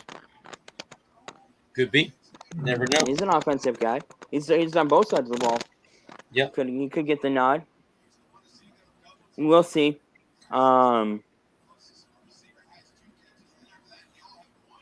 Houston is in rebuild mode. Seattle's in rebuild mode. Nice win against Denver. Denver has got to figure out how to score touchdowns. That's the biggest thing. Finish in the red zone. Yep. You can't be 1-3 in the red zone with 2 fumbles. No. Clock management is such a bugaboo in the NFL. Absolutely. Let's get into that real quick. Let's get into the end of that game. I'm with Peyton Manning. I was watching the Manning cast on Monday night, and I really thought, if you're not going to take the time out, at least line up and try to draw them off. Right. Hard count them, try to get them to jump, and then you take time out with 20 seconds left, and then you make your decision from there. Either way, no matter what you do, you're a dumbass. If you go for it, you don't get it. You're dumb. You should have attempted the field goal. If obviously you try to kick and you don't get it, and you should have gone for it on 4th down. It was a 64-yarder. Not many guys can make that. So damned if you do, damned if you don't. Right. So to me, I would have gone for it. I thought.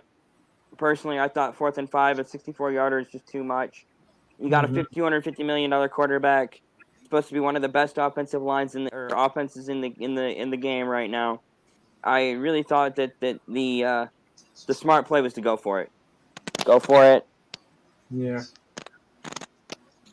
Because I kind of thought the 3rd down play was setting up a go for it. You check down to the running back, he gets 9 yards on 3rd down. Well, that sets you up in a position to go for it on 4th. I really thought the play was to go for it on 4th down. Yeah. Also, too, the Bulls are going to be wearing all white uniforms: white helmet, white pants, white tops on Saturday night. So it's all white. So white out, stuff like that. So they're wearing all white uniforms. Let me see if I can give you guys an insight of what they're going to wear on Saturday.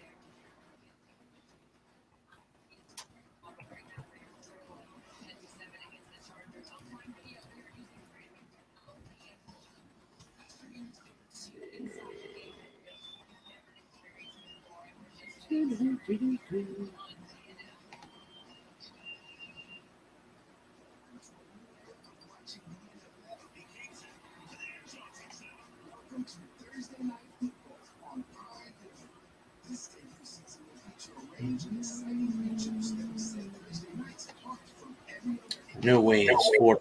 I'm going to be wearing all white because that's not going to make any sense.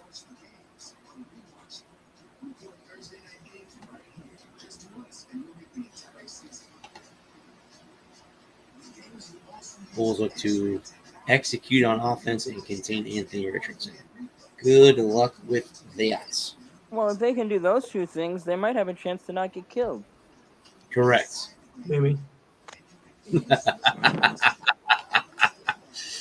the last of your relatively easy games, and we're getting to the meat of the season in college football. Right. Yep. Conference play opens up next week for most teams. USF's in Louisville next week, but after that, then we have East Carolina. No, I know. Florida's already played a conference game. I know they played and lost to Kentucky. Correct. A&M's offense cannot be anemic. They have to get better on offense. Defense played pretty good. Held Appalachian State to 17 after they scored 40 in the fourth quarter alone against UNC. Yeah, UNC. Here we go. Those are pretty There's the slick. uniform. They'll be wearing the all white tops, white pants, white helmet with the green USF logo. Yep. That is, they're going to be. It says ice advisory in effect. I don't know what that means. There's no ice in white out. Yeah, white out in. There's no ice in Florida except that you put in your cup. There's no ice here. There's no ice in the state of Florida. Well, they're all out, so. Yeah, correct. I like them. They're pretty sweet. Yeah, so they're going to be in the all white uniforms. I know the first two home games that the USF has played, on the back of the helmet, right in above the player's name, it says Tampa Bay, as they're part of the Tampa Bay area and the region. Right. They call home. Now they don't have the fan base as the Bucks, Lightning, and the Rays have. They're trying to build that, but it's not looking too good. A lot of fans I've talked to, you can read it on social media. They just want to see some progress. They're not looking for wins, just to have some progress. And the first two games haven't really shown too much progress. I don't think this game will show much progress either, in all honesty. So we'll see. It's about not getting. Right now the goal is to not get killed by the Floridas of the world. Yeah. Or the Louisvilles of the world next week. Right. Yeah. Yep. I wouldn't be surprised. I would not at all be surprised if Florida gave if USF gave Florida a game. I think that Florida could have an emotional letdown after losing to Kentucky. I would not be surprised if Florida USF South Florida gives Florida all they can handle. Right. It wouldn't surprise me at all. And it wouldn't surprise me if you turn around and it's 8 minutes into the first quarter and Florida's got a 21-0 lead. Right. Yeah. Well, that was the BYU game. They were down 28-0 in the first quarter. So, yeah, it wasn't pretty. And the funny thing is, the last 2 weeks, the USF offense has elected to throw the ball the very first play.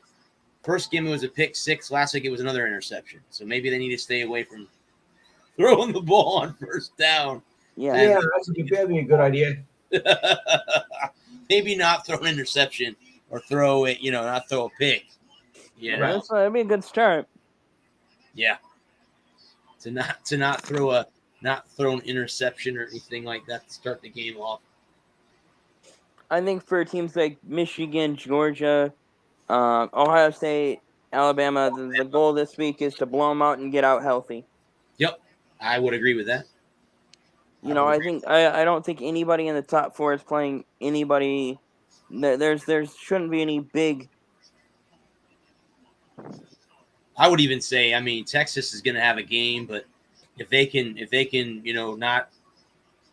play like they did last week against Alabama, there'll be no problem. No problem. South Carolina, LA Monroe, Toledo, and UConn. Yeah, none of those teams should have a shot at beating. No, they should be ugly and early. Yep. The most challenging game I see on that is South Carolina. The most interesting game is South Carolina and Georgia. I don't expect it to be close. I expect Georgia to go out there and just do what Georgia does and beat everybody. Same thing with LA Monroe is a cakewalk. Toledo's a cakewalk. UConn's a cakewalk. La Tech is a cakewalk. Nebraska should be a blow. Fresno should be a blow. Arkansas Pine Bluff is a blow. Youngstown State is a blowout. And Missouri State or Mississippi State. Anybody know what college game day is on Saturday? I'm not sure. Maybe Auburn? Could be. It might be for the Penn State game. College game is going to be at. Let's see. Sure it'll. Looks like App State. App State? Okay. Mm-hmm. Well, there'll be an Appalachia. That doesn't make any sense. That's right. Yeah, they are. Home with App State. Yep. Sure are. For the Troy game.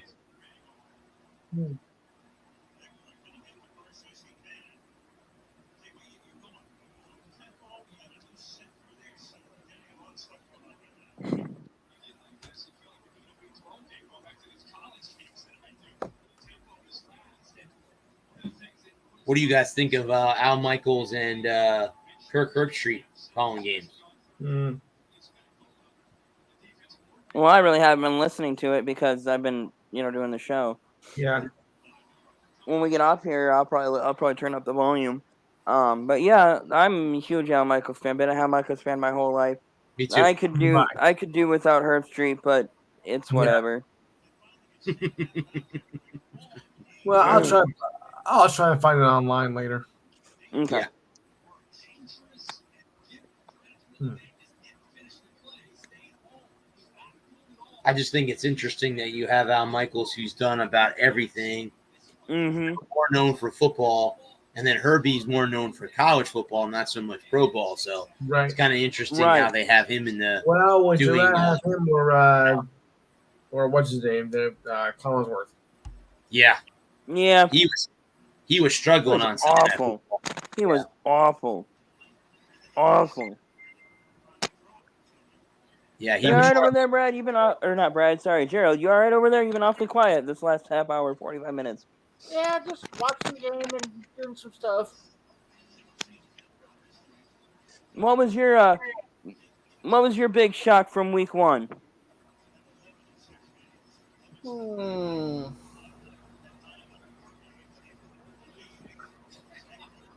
Let's say the Giants beating the Titans. Okay. What about you, Lou? Big shock of week 1. I'll say that might have been a big shock too. The Giants being Titans going for 2. When everybody thought they were just going to go for 1 and go for the tie. That was a very gutsy call. I'm gonna buck the trend here, and I'm gonna go Chicago over San Francisco.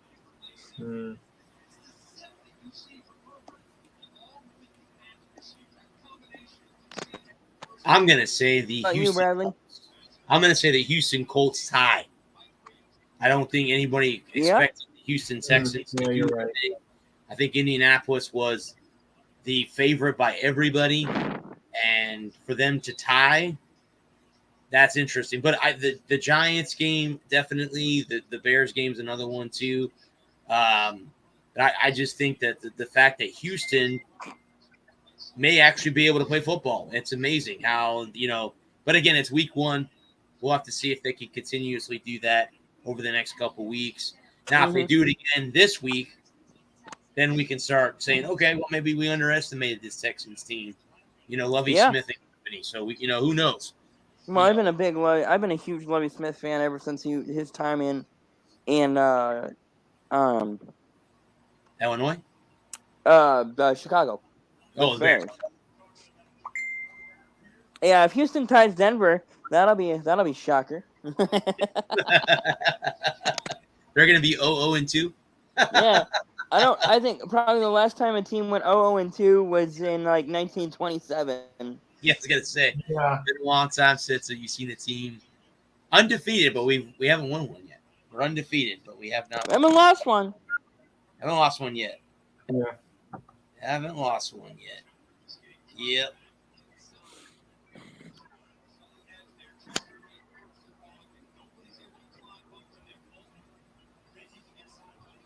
For those of you that picked the Chargers in my pick and pool, look like you may win. Yeah. Yeah, Still a lot of I'm football feeling left. stupid. They got most of the third quarter and all of the fourth quarter yet. It's hard to tell right now. They got the first down though. There, Austin Eckler.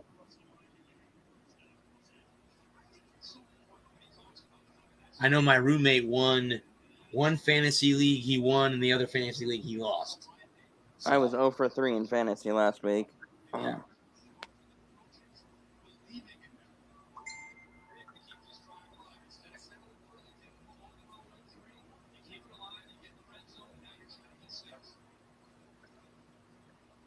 Don't call a timeout at the end of the game. Could have went to the playoffs last year had you not called a timeout.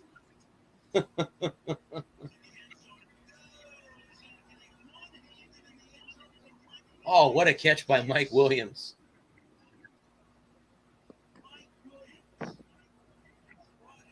Uh-oh. What a catch by Mike Williams. I'm going to start this week out 0-1, it looks like. And now Houston. Shit. 1.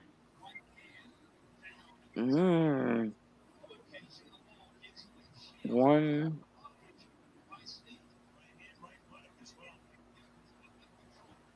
That was close. Yep.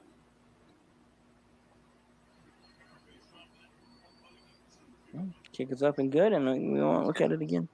That was close to being out of bounds. Yes, it was. Yep. Honestly, I think you have to go with the ruling on the field. It wasn't. But I've liked Justin Herbert since last year. I guess his butt cheek did come in down bounds first. For some off the wall reason, my roommate thinks he's overrated. I don't think he's overrated at all. I think he's properly rated. Yeah, I mean, I think he's properly rated. I like Justin Herbert.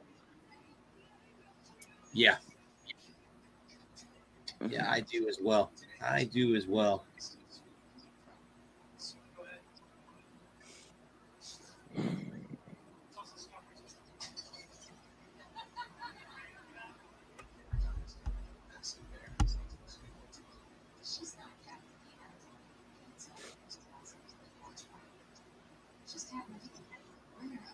Well, speaking of that, Gerald, how long is Ellers out for? 4 to 6 weeks.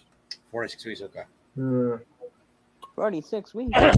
It's not a broken collarbone. It's just a real bad sprain. Okay. So that's his non-throwing shoulder, right? Yeah. Okay. It still hurts, nevertheless. Even if you're not throwing with it, it still hurts. And if you get hit, it still hurts, and it's still gonna hurt. Lot. Yeah. I'm hoping he's back for the Oklahoma game, but Yeah, I would say give him the full 4 to 6 weeks. Let him completely heal. Right.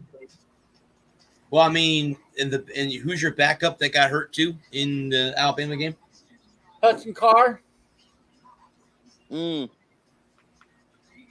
was hobbling there. He couldn't play anything off his back foot and throw the ball. And the other quarterback we got that's pretty good. He's a true freshman. He has not started the game yet. And that's Malik Murphy.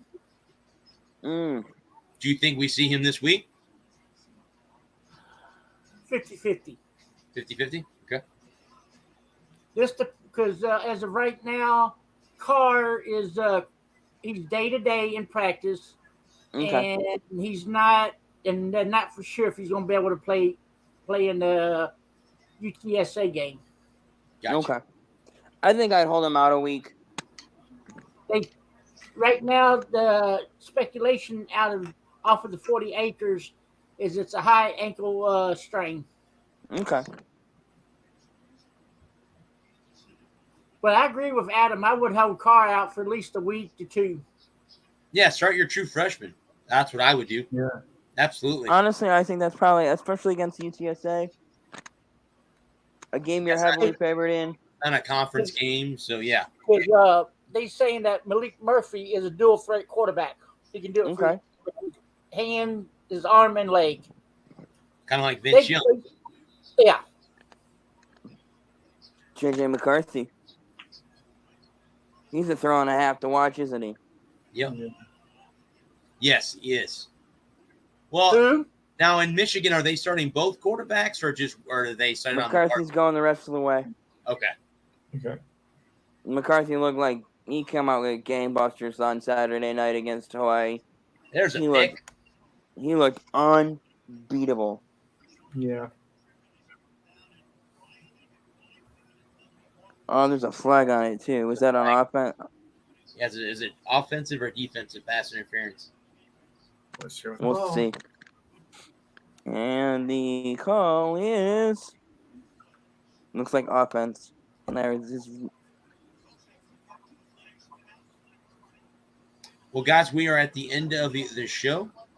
You guys can go ahead and talk about your shows at the end of the show, as we always do. All right. I guess I'll have to go first.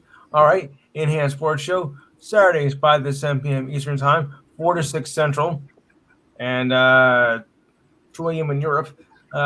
This week we'll have, certain parts of Europe. We'll talk the MLB playoff chases as it's heating up, especially between the NL, the NL East and the AL East. Oh boy. We'll discuss, of course, our college football predictions, thoughts on Week 1 of the NFL, as well as the NFL predictions. The WNBA finals are going now. Cannot get better, guys. Act together, or it's over. We'll also recap the men's U.S. Open tennis finals, which turned out to be, I think, most expected.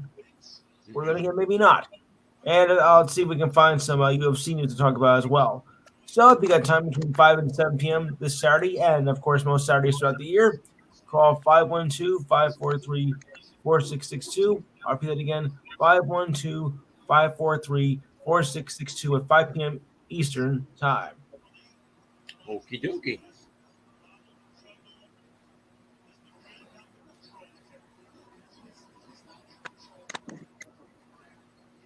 Adam, you want to go ahead, bud? Yeah, I guess I'll, still doing the junk over on the TikTok. I'll be back this Saturday at noon. I'm hoping to have some pizza made. I'm going to make some homemade pizza for on Saturday morning. And we'll be doing the college ball mania, watching all the games, commenting on them, and whatnot. Hoping to see you there for a couple hours. Hopefully be able to be on a little bit longer this Saturday, but I make no promises. So we'll see you Saturday over on the TikTok at Aries 1445. If you want that link, let me know and I'll send it out to you, or you can just find me organically. All right. Thanks, guys. This has been the Walker Report. We are, again, part of In the Zone Sports Talk Radio and In the Zone Sports Talk Radio and NGSC. Remember the website, guys. It's ngscsports.com. I want to thank Ralph and John both, because without those two, I would not be attending the football game this Saturday. So thank you, gentlemen, both, for what you do. I had a very nice conversation with Ralph on Sunday. And he said that he appreciates everything I do, because we appreciate you a lot more than you think. And I'm like, I appreciate that. I even Adam, and I'm sure Lou would know this, I was going to not write. I was going to quit. And he was one of the guys that said, no, don't do it. And now look where I'm at now, where I'm going to an away game in a stadium that I love, that I actually got to go to for the first time last year as a fan, and now I'm going as a writer. So I'm happy to be where I'm at right now with the writing and everything. But again, guys, this show, we'll be back next week. We'll be here live again from 8 to 10 p.m. Eastern Standard Time. We, again, will have everyone that came on this evening. We are sponsored by creatingzenspaces.com, and we are sponsored by Garrett's Designer Jewelry and Luxury Accessory. So thank you guys again for joining us. We will be back next week. The four of us will be here to discuss, obviously, Week 3 of college football, Week 2 of the NFL, and I'll be sharing my experience at the Swamp as a media member next week, and my article will be up This show will be on YouTube at the Walker Report YouTube channel. Please like, share, and subscribe to the channel. We appreciate that, but the show will be up live at the end of this one. But until then, guys, we love you. Thank again to the men and women of our armed services and our first responders. Thank you so much. Until next week, guys, I am the sports nerd Bradley Walker. Peace. And watch those alligators in the swamp. Friend it. Oh.